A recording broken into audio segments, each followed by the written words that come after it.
Hello and welcome back to NoBS. Today we return to talking about Dr. Anthony Fauci, the supposed expert and terrible doctor who's been giving us pretty bad advice here and there all throughout this year, despite the Democrats trying to prop him up as some kind of superhero, some kind of infallible genius or god or whatever kind of figure. But we've seen him make many mistakes. We've seen him be very hypocritical. We've seen him reverse course on a number of issues. For example, masks are the big one being discussed right now. And he's the one that said no masks in the beginning. Masks will make it worse. Now he's saying you have to wear a mask. Otherwise, you're just going to be committing suicide. And then on top of that, Fauci's even talking about making people wear goggles now. Goggles and another face covering to cover your eyes is a new suggestion. And it's just getting absolutely ridiculous because he's contradicted himself time and time again. For example, firstly, we saw him at a baseball game last week. He threw out the first pitch, which was a terrible throw, by the way. He cannot throw to save his life. But regardless, they let him throw out the pitch. And then afterwards, he was sitting in the stands right next to people, shoulder to shoulder, not social distancing, not wearing his mask either, and, not wearing goggles. He's just totally not practicing what he preaches. And in addition, he says these big rules and he'll admit things sometimes, but then other times he contradicts it. Like we saw him talk about it before where he said that dating and Tinder was going to be okay. So like random hookups with strangers was supposed to be okay if you wanted to risk it, as he put it. But then he also said that you can't gather at like a Trump rally. He says Trump rallies are bad, but then also you can go to a protest. Protests are okay now. And this is actually the issue that's coming up today. We're going to get to more of this soon, but first, let's check out our sponsor. News just released states several VPNs that didn't have a no-log policy revealed the browsing activity and personal information of over 20 million users. Those that care about privacy need a virtual private network with a strict no-log policy to prevent this. That's why I choose Virtual Shield. Their network is fast, reliable, secure, and always available too. And due to the recent pandemic, Virtual Shield is offering its services at a 50% off discount to help customers protect themselves in this time of need. It's available on Mac, Windows, iPhone, iPad, and Android, or Chrome too, so there's no excuse not to give it a shot. Check out my link below or go to virtualshield.com/NoBS today. Thanks for your time, and now back to the show. Great, now that that's out of the way, let's get to the video about these virus spreading questions.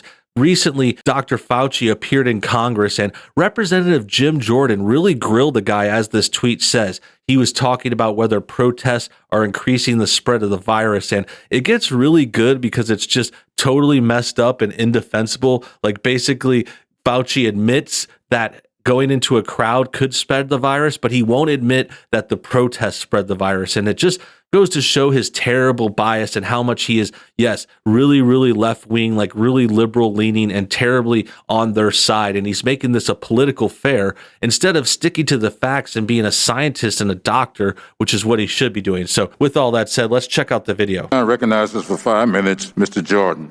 Thank you, Mr. Chairman. Dr. Fauci, do protests increase the spread of the virus?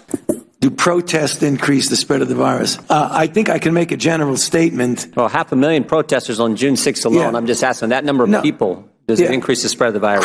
Crowding together, particularly when you're not wearing a mask, contributes to the spread of the virus. Should we limit the protesting? I'm not sure what you mean. How do we say limit the protesting? Should government limit the protesting? I don't think that's relevant to. Well, he's really baffled by these questions. Like you could see him like thinking politically, not thinking scientifically. Like if he really was going with the facts and being a scientist and a doctor, he would just answer straight up like, oh, crowds, yes, that's going to spread the virus. Obviously, people without masks in a crowd spreads the virus. Doesn't matter what they're doing. They could be protesting, they could be saving lives, they could be fighting a war, like whatever it may be. That's going to spread the virus. And then the next question is, should we limit protesting? A pretty strict question. Like I guess that is kind of hard to answer. I would admit myself, like if I was thinking politically, it's like, okay, we have a right to protest. We have freedom of speech in this country. So it's pretty hard to ask for that. But Fauci should be able to say something more specific. If he was like a real credible expert, he should just think scientifically. It's like, okay, big gatherings spread the virus. Let's have less big gatherings. I mean, it's pretty simple. Like the fact that they're protests shouldn't really matter, but it matters to him because he's a liberal and he's supporting all this BLM terrible crap. He's trying to get Biden elected. Well, I'm not in a position to determine what the government can do in a forceful way. Well, you make all kinds of recommendations. You make comments on dating, on baseball, on everything you can imagine. I'm just asking you just said that protests increase the spread. I'm just asking you, should we try to limit the protests? No, I think I would leave that to people who have more of a position to do that. I can tell you. Government stopping people from going to church, Dr. Fauci? Yeah.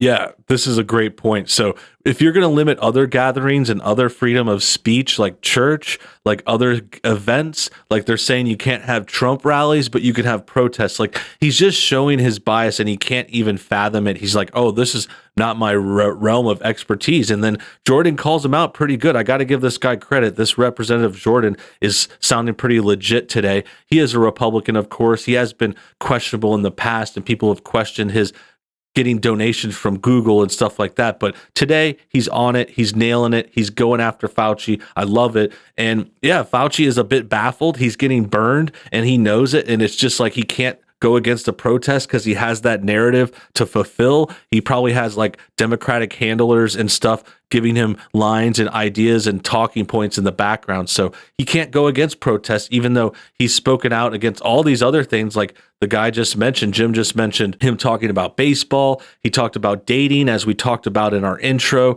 He's talked about all sorts of other things. So he could easily say, yeah, I think we should have less protests. He doesn't have to say, oh, we should enforce it or get the government out there like arresting people who protest, but he could say like we should do less protests, like we should have less public gatherings. That's pretty simple. And you can make your own conclusion about that. You should stay away from crowds, no matter where the crowds are. Government has stopped people from going to work. In fact, just in New Jersey 4 days ago, Ian Smith, Frank Trombetta were arrested for opening up, for trying to operate their business, their gym. They were arrested. Yeah, that's another terrible story. Like certain businesses are allowed, like certain restaurants can't open. People are trying to open. We've talked about this before in Oregon and other states, you know, people trying to open a barber shop, a salon, people trying to open a restaurant or a gym. And yeah, people just can't live their lives or do what they want. But as long as it's a protest, as long as you're protesting and saying you support BLM, that's totally cool. Fauci's behind that. He says that's okay. But yeah, picking up random dates on Tinder is fine. You know, going out and going to baseball games and laughing and having the first pitch with your friends. Like these people really are really messed up. And it's just so biased. And I'm glad to see Jordan calling it out. I'm glad to see Fauci struggling here. Like his age is really showing too. Like he actually speaks and presents pretty well for like a 79-year-old guy. Like you got to remember, this guy is super old. He's been in this position forever. And he can't explain himself. You know, it's like he won't admit that protests are bad. And that's because, you know, you got to admit, like, oh, if you have a freedom to protest, you should have a freedom to go to church.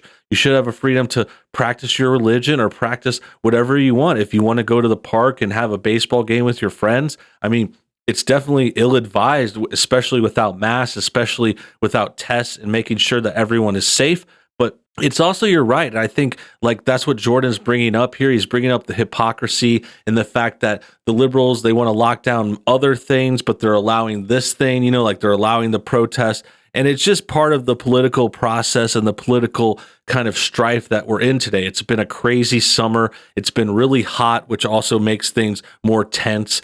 And yeah, that's why we're dealing with this stuff. That's why Fauci is getting exposed as just this terrible, terrible biased person who, sure, yeah, he's an expert, he's a doctor, but does that make him infallible? Does that make him perfect? Like there's plenty of doctors, lawyers, whatever, experts in certain other fields, and they'll get bashed and be terrible and do bad things all the time. So I don't think that really gives him more credit. I think it actually just shows how he's given up and kind of abandoned his Hippocratic oath. So with that said, I think that about wraps things up. You guys get the point. Fauci has been stumped here. Jim Jordan has called him out. We've seen it on the C-SPAN 2 video. We've seen this presentation in Congress. So make sure you guys tell me what you think. Comment your thoughts on everything below. Tell me what you think about this story, what you think about Fauci, Jim Jordan, the virus spreading, and all that good stuff. Comment it all below. Also hit the like button to get this video shared. Subscribe if you're new. And also, you could check out our second channel, NoBS News, for extra videos. We're going to be posting there extra videos each week with some live streams too. So that'll be a lot of fun. Check out all that fun stuff. Until next time, have a great day.